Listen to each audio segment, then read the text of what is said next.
Jamuna future পার্কে future ওয়ার্ল্ডের ঘুরতে ঘুরতে আমরা চলে এলাম রঙিন বলের পুলে। আর এখানে এসে তো আমাদের ছোট্ট আয়নের আনন্দ আরো বেড়ে গেল।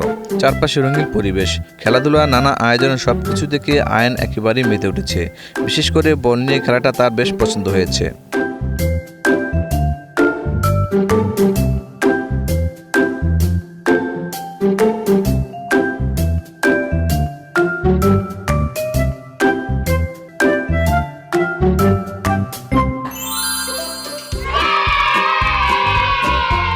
বন্ধুরা, এই যে দেখুন, ছোট্ট আয়ন এখন বল নিয়ে খেলা করছে। কখনো বলটা হাতে নিয়ে ছুড়ে দিচ্ছে, আবার কখনো বলের পেছনে দৌড়াচ্ছে। বল নিয়ে খেলতে খেলতে তার মুখে যে হাসি, সেটাও যেন পুরো জায়গাটাকে আরো আনন্দময় করে তুলছে। রঙিন বলের মধ্যে খেলতে খেলতে কখন যে সময় চলে যাচ্ছে সেদিকে তার কোনো খেয়াল নেই।